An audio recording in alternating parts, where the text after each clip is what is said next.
মমতা বন্দ্যোপাধ্যায় বিচুটি পাতার নাড়ুর কথা রিসেন্টলি বলেছেন, আর সেটার কোথাও অন্তর্নিহিত অর্থ আমি মুর্শিদাবাদে ভোট কভার করতে এসে পাচ্ছি। অধীর চৌধুরীর বিরুদ্ধে নারুগোপাল বাবু তিনি লড়ছেন, তাই একটা কথা এখানে কোথাও গিয়ে আমি মমতা বন্দ্যোপাধ্যায়ের কথার মিল পাচ্ছি, কারণ অধীর চৌধুরীর সঙ্গে লড়াটা সেরকমই একজন যাকে লড়তে হবে যিনি হচ্ছেন সেই এটা দিতে পারেন। তো কি মনে হচ্ছে আজ যে ভোট এখনো পর্যন্ত যা অবস্থা এই পর্যন্ত এখনো পর্যন্ত যা ভোট হয়েছে, আপনি বুথে বুথে ঘুরছেন, উনিও ঘুরছেন, কি দেখছেন, কি বুঝছেন? আমরা ভোটটা ঘুরছি, খুব ভালো হচ্ছে, শান্তিপূর্ণ ভোট হচ্ছে, আর আপনার মানুষ ভোট দিচ্ছে।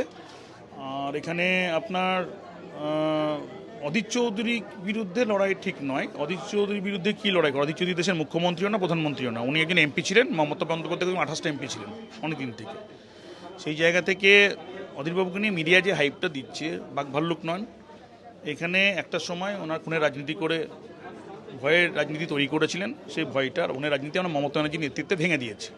এখন অধীর চৌধুরী একজন ক্যান্ডিডেট, এমপি পরাজিত হওয়া ক্যান্ডিডেট, আমিও ক্যান্ডিডেট, এবং সেই জায়গা থেকে ওনার আলাদা যে কোনো ক্রেডেনশিয়াল রয়েছে সেটা খুব একটা ম্যাটার করে না। দিনের শেষে লাস্ট 5 বছর থেকে মমতা বন্দ্যোপাধ্যায় গভর্নমেন্ট এবং আমরা কাজ করে চলেছি। অন্যদিকে ওনাদের কোনো সার্ভিস নেই, মানুষ সার্ভিসের উপর ভোট দেবে।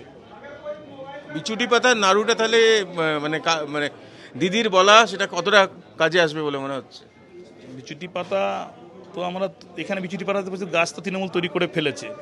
একতরফা তো আগে একটা শাসন ব্যবস্থা ছিল, তো এই বিচুটি পাতা দিদি আমাদেরকে গাছ বীজ বনে গেছিলো, আমরা এখন গাছ হয়ে বিচুটি পাতা হয়ে গেছি। তো সেই জায়গা থেকে আজকে মনে করতে পারে যে শুকনো মাঠ, খালি জঙ্গল, যখন যেখানে যাবে সেখানে তো চিমটি খাবেই।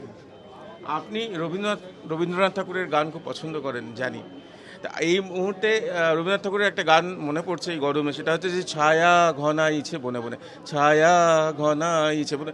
ভোটারদের তো এটা দেখছি যে মানে ভোটার ঘনাইছে বুথে বুথে, এটাই যদি হতো। আপনি কি বলবেন রবি ঠাকুরের গান, রবি ঠাকুরকে নিয়ে তাকে স্মরণ করে কি বলবেন?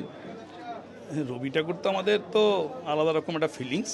তো আজকে ভোটের দিনে রবি ঠাকুরকে টানার দরকার নেই, কারণ ভোটাররা ভোট দিক, তাদের ভোট দেওয়াটা আমার মনে হয় রবীন্দ্রনাথ ভাষা এটা প্লেজার, ওনাদের আনন্দ উৎসব। এইবারে কিন্তু ভীষণ রকম রবীন্দ্রনাথ ঠাকুরের গুরুত্ব রয়েছে, কারণ তাকে তো রবীন্দ্রনাথ ঠাকুর, নেতাজি সুভাষচন্দ্র বোস, বঙ্কিমচন্দ্র, তাদেরকে নিয়ে টানা হেঁচড়া চলছে। তাহলে তো গুরুত্ব এখানে তো আছে। এখানে বিজেপি যারা এখানে আমাদের বাংলা কালচারটা বোঝে না, বাংলা কালচারটা যে খুব হার্ডকোর কালচারটা যদি না বুঝেই ওরা আবল তাবল যে মন্তব্য করছে, সেই জন্য বাংলা সংস্কৃতি ইতিহাসের সঙ্গে কোনো মিলই নেই। ফলে বিজেপি পুরো ফ্লপ হবে। বাঙালি তার মন তার প্রাণ দিয়ে যেভাবে বাংলাকে আগলে রাখা দরকার, বাংলা মাকে বাঁচাবে মমতা বন্দ্যোপাধ্যায়ের হাত ধরে। বুথে বুথে ঘুরে সেটা মনে হচ্ছে একদম ডেফিনেটলি। আচ্ছা, শেষ প্রশ্ন, যেটা ছোট্ট প্রশ্ন, কিন্তু আপনি কতটা গুরুত্ব দিয়ে বলবেন সেটা আপনি জানেন, কিন্তু বলতেই হবে। সেটা হচ্ছে যে এই যে মুর্শিদাবাদ, এটা মীর জাফরেরও মুর্শিদাবাদ, আবার শোনা যাচ্ছে ইদানিং এটা হচ্ছে হুমায়ুন কবিরেরও মুর্শিদাবাদ। এটা আপনার মির্জাফরের ইতিহাস তো সবসময় কলঙ্কিত ইতিহাস। মুর্শিদাবাদে যদি সিপাহী বিদ্রোহের আপনার প্রথম নবাব থাকে, সিপাহী বিদ্রোহের যদি ইতিহাস থাকে 1857, এবং যদি পলাশির যুদ্ধের নবাব থাকে সিরাজদৌল্লা 1757, তাহলে পরে মির্জাফরও রয়েছে। অর্থাৎ মির্জাফরও যেমন মুর্শিদাবাদের ইতিহাসে কুখ্যাত, বিখ্যাত নয়, সিরাজ ইতিহাস বিখ্যাত, তো সেরকম হুমায়ুন কবিররাও হচ্ছে কুখ্যাত। এদের ইতিহাস কুখ্যাত ইতিহাসেই আপনার রেকর্ডে থাকবে।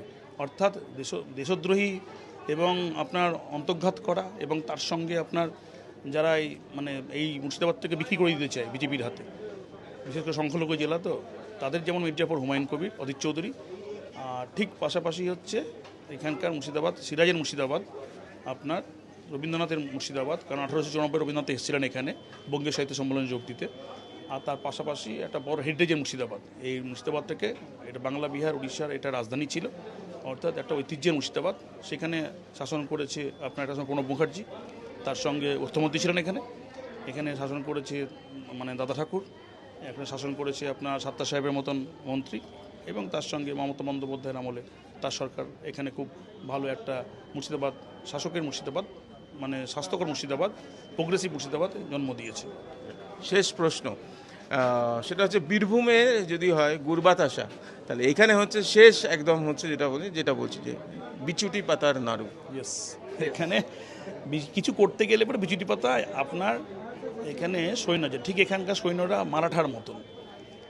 আপনার দেখবেন যখন আপনার সুলতানরা সেই সময় যখন মারাঠা আক্রমণ করতে গেছিল শিবাজি, সেই সময় তার যে কৌশল ছিল, আপনার পাহাড়ে বিভিন্ন জায়গায় আপনার গুহার মধ্যে এত মানে গাছের মধ্যে তারা সেইভাবে ছিল, মানে তাদের যারা সৈন্য ছিল ট্রেন করেছিল, ওইখান থেকে ওপর থেকে যে আক্রমণ। তো এখানে অধীরবাবু যতই সেন্ট্রাল ফোর্স নিয়ে এক্সট্রা ফোর্সে ঘুরে বেড়াক না কেন, আপনার মোদি যতই সাপোর্ট করুক না কেন ওনাকে, আলটিমেটলি আমরা সব শিবাজির সৈন্য, অর্থাৎ বাংলা কথায় বিচুটি কথা আছেই হচ্ছে, এবং তার একটা ভালো রসও আছে, যেখানে লাগবে জ্বলে যাবে পুরো।